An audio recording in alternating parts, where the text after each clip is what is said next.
Like, there's a lone wolf part of me that maybe you can relate to, but I like being by myself. A rivalry born in rage.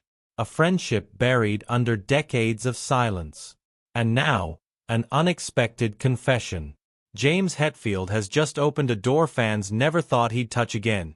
His complicated, emotional history with Dave Mustaine and his band Megadeth. We all know the headlines, fights, firings, and decades of bitterness. But what really happened behind the guitars, the fame, and the music? Why now? Why speak up at 61? And what does he truly think about the man who helped build Metallica, then turned into its fiercest rival? We dug through interviews, confessions, and lost chances to unpack this long-running feud, one that changed the course of heavy metal forever. Firestarter in the studio. In 1981, fate collided with ambition when four young musicians crossed paths, unaware they were about to redefine the very essence of metal. James Hetfield and Lars Ulrich, two driven kids from California with an insatiable hunger for sound, had just started molding what would become Metallica.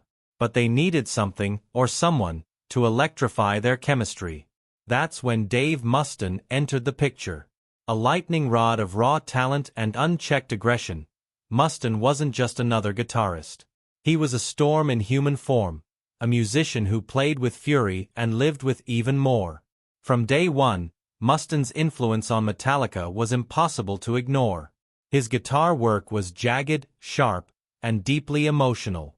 It brought menace, chaos, and edge to songs like The Four Horsemen and Jump in the Fire. Many fans don't realize just how much of early Metallica's DNA carried his fingerprints. Without Dave's relentless energy, those tracks might have lacked the searing force that helped ignite the thrash metal movement. But genius has its price. Mustaine's brilliance came wrapped in volatility. His drinking spiraled out of control. He picked fights, clashed with crew members, and disrupted rehearsals with unpredictable outbursts. Even in moments of triumph, tension was thick. The band admired his skills, but feared his temper. It wasn't just music they were making, they were living in a pressure cooker. One telling moment laid it bare. When Mustaine's dog damaged bassist Ron McGovney's car, tempers exploded. Hetfield, always fiercely loyal to the group, confronted Mustaine, and in a drunken rage, Dave responded with violence. The punch he threw that night may have sealed his fate. It wasn't just about the dog, it was about control, trust, and a band on the verge of collapse. Behind the scenes, Hetfield and Ulrich wrestled with a decision they never wanted to make. They needed Mustaine's fire, but they feared it would burn the whole project down. And so, just days before Metallica was set to enter the studio for their debut album Kill 'Em All, they made the call. They fired him. No discussion. No warning. They put Mustaine on a Greyhound bus back to Los Angeles with nothing but his gear and a hard goodbye. The impact was devastating. It was the biggest betrayal of my life, Mustaine later said. I helped start that band. I poured everything into it, and they tossed me out like garbage. The pain didn't fade with time. It festered, fueling a decades-long rivalry that shaped both men's careers. Hetfield later acknowledged the guilt. We were all wild back then, he said. But Dave took it further than we could handle. We did what we had to do, but that doesn't mean it didn't hurt. In Hetfield's mind, it wasn't just a band decision, it was the loss of a brother. And yet, Mustaine didn't disappear. He transformed. From the ashes of rejection, he built Megadeth, a band crafted not just to succeed, but to eclipse Metallica. Every riff he wrote, every lyric he screamed, was a declaration of war. Metallica had tried to silence him, but instead, they created a rival who would become their mirror, their shadow, and their fiercest challenger. The fire they lit together didn't just burn bridges, it ignited something far more powerful. Dave Mustaine wasn't walking away defeated. He was gearing up for a war of his own. Forged in fury, Dave Mustaine didn't walk away from Metallica. He was cast out, bruised in ego and spirit. And as the bus rolled back toward Los Angeles in 1983, Mustaine wasn't just staring out the window. He was planning revenge.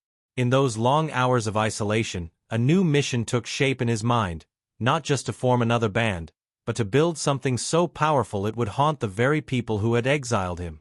That mission would become Megadeth. This wasn't a clean slate. It was war. Mustaine wasn't creating from peace.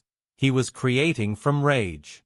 Everything he felt, betrayal, humiliation, anger, was funneled into his songwriting. And in just 2 years, that fury erupted onto the world in the form of Killing Is My Business. And Business Is Good. Released in 1985, it was chaotic, intense, and technically brutal. It didn't sound like a debut. It sounded like a threat. One track in particular, Mechanics, stood out. Fast, ferocious, and unapologetic, it was a reworked version of Metallica's The Four Horsemen, a song Mustaine had co-written. By rebranding it under his name and speeding it up, he was sending a message: this was mine all along.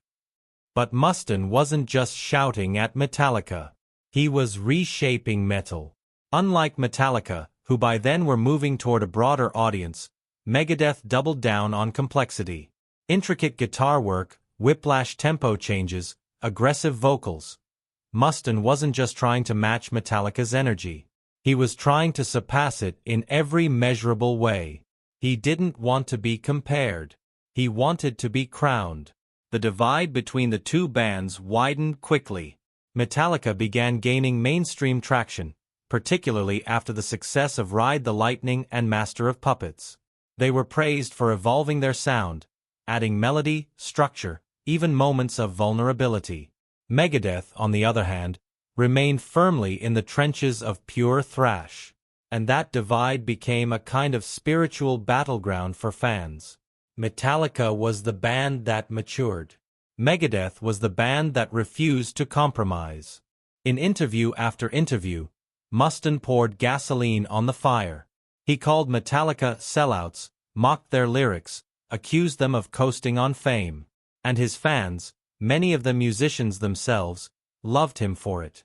He was the anti-hero, the guy who had been wronged and came back swinging. Mustaine's identity became inseparable from that bitterness, and for better or worse, it gave his music its edge. Behind the scenes, Hetfield and Ulrich paid attention, even if they rarely admitted it. They listened to Megadeth albums. They saw the headlines. They heard the venom. Hetfield later confessed, "We knew Dave was out there. We could feel it. And yeah, it made us work harder." But where Mustaine externalized his pain, Hetfield internalized his. His answer wasn't confrontation. It was elevation. He focused on making Metallica so great that no feud could overshadow it. Still, the shadow lingered. No matter how many albums Metallica sold, no matter how big their tours got, Mustaine was there, snarling in interviews, pushing technical boundaries, always reminding the world that he had been part of the foundation. And for many fans, that unfiltered aggression was what made Megadeth real. By the late 1980s, Megadeth had become more than Mustaine's revenge project. It was a legitimate force in metal. Albums like Peace Sells. But who's buying? And So Far, So Good, So What? Weren't just commercial successes, they were artistic statements. Mustaine had gone from exiled guitarist to visionary frontman. But that rise didn't bring peace. If anything, it deepened the wound. Because even as Megadeth climbed higher, the world still compared him to Metallica. And that comparison, fair or not, kept the rivalry burning. But while Mustaine roared through every solo with vengeance, Hetfield responded with something quieter, more enduring. His answer wasn't in interviews or insults, but in the way Metallica evolved. The quiet fuel behind Metallica. While Dave Mustaine screamed his frustrations into every mic and riffed his pain into every record, James Hetfield said almost nothing. At least, not out loud. He didn't throw verbal jabs in interviews or air his emotions publicly. But behind the calm facade was a man grinding harder, writing deeper, and channeling every ounce of unspoken rivalry into Metallica's rise. In his silence, Hetfield found power and purpose. Mustaine had been a force of nature in Metallica's early days. His departure left a hole, but also created a space Hetfield could finally fill. With Kirk Hammett replacing Mustaine on lead guitar, Hetfield stepped up. Not just as frontman, but as the emotional engine of the band. He carried the guilt of Mustaine's firing, the pressure of living up to the potential they had lost, and the hunger to prove Metallica had made the right choice. Their next move was critical, and Ride the Lightning delivered. Released in 1984, it marked a dramatic leap forward. The riffs were sharper, the compositions tighter, the themes darker. This wasn't just thrash, it was evolution. Hetfield's songwriting had matured, digging into existential fears and societal disillusionment. The band wasn't reacting to Mustaine's attacks, they were outrunning them. But that didn't mean Hetfield was untouched by the noise. In later interviews, he admitted the competition never fully left his mind. "We knew Dave was always watching," he said. "And in a weird way that pushed us. We didn't want to fall behind. We couldn't." This wasn't about keeping up, it was about staying ahead. Master of Puppets in 1986 was their declaration of dominance. Widely regarded as one of the greatest metal albums of all time, it was Hetfield's masterpiece. With tracks like Battery, Welcome Home, Sanitarium, and the title track, the album balanced brutality with complexity. It proved that Metallica wasn't just surviving without Mustaine, they were thriving. Still, comparisons followed them. Hardcore fans dissected solos, credits, and riffs, always trying to determine whose vision had truly driven early Metallica. The name Mustaine lingered in forums, articles, and debates. And while Mustaine fed into the rivalry publicly, Hetfield stayed quiet. He didn't need to justify Metallica's decisions. He let the music speak. But internally, Hetfield was never entirely at peace.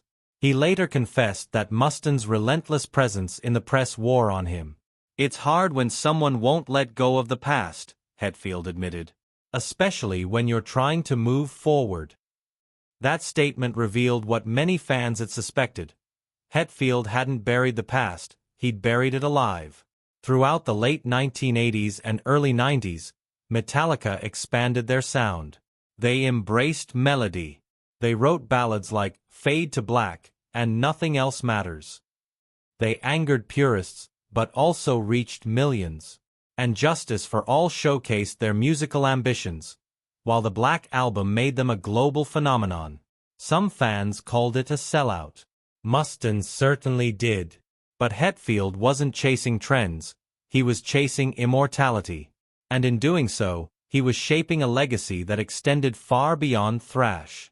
He didn't just want to be better than Mustaine. He wanted Metallica to be untouchable. Behind the scenes, Hetfield wrestled with more than music. His battles with addiction, self-doubt, and fame added new weight to his quiet intensity. He rarely lashed out, but when he wrote songs like The God That Failed or The Unforgiven, you could feel the unresolved pain in every chord. That pain, some of it rooted in the Metallica Megadeth fracture, never truly went away. But it became fuel. Not for feuding but for building. Hetfield's refusal to engage Mustaine directly wasn't weakness, it was focus. He was too busy crafting albums, breaking records, and shaping history. 4 years, Hetfield said nothing, but silence can say everything.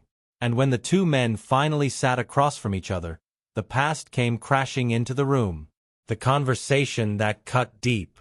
By the early 2000s, both Metallica and Megadeth had become institutions in heavy metal. Their catalogs were vast, their influence unmatched, and their fan bases deeply loyal. Yet despite their legendary status, something remained unresolved, something both bands had long avoided: the emotional wreckage left behind after Dave Mustaine's exit from Metallica. That pain, buried for decades beneath platinum records and sold-out tours, finally surfaced in a moment neither fans nor the artists could have anticipated. In 2004, Metallica released Some Kind of Monster, a raw, behind-the-scenes documentary chronicling their inner turmoil during the making of the Saint Anger album. It was meant to showcase the band's struggle with identity, addiction, and reinvention. But in the middle of that chaos came a surprise no one expected, a sit-down between James Hetfield and Dave Mustaine. For the first time since 1983, they were face-to-face, alone in a room, with cameras rolling. The footage is unforgettable. Mustaine, once the aggressive, defiant voice in interviews, appeared vulnerable. Gone was the bravado. In its place was a man still nursing wounds left by a firing that took everything from him. He told Hetfield plainly, "You never even said thank you. It's like you just threw me away." There was no performance in his voice. Just decades of unspoken grief. Hetfield sat across from him, visibly uneasy, but listening. He wasn't defensive. He didn't justify or deny. Instead, he explained, "At the time, we were just trying to survive." He recalled the early chaos, the illegal substances, the drinking, the volatile personalities, and admitted that letting Mustaine go wasn't personal. It was survival. But there was something in his tone that went beyond logic. It was remorse. This was no staged reconciliation. It was two men confronting a shared history that neither had ever really come to terms with. For Mustaine, it was about respect, about dignity, about being erased from a legacy he helped build. For Hetfield, it was about guilt, about a decision made in youth that had haunted his silence ever since. The conversation didn't end with hugs or forgiveness. In fact, it left more questions than answers. But it shattered a barrier. Fans saw them not as rivals, not as frontmen, but as damaged people trying to untangle decades of pain.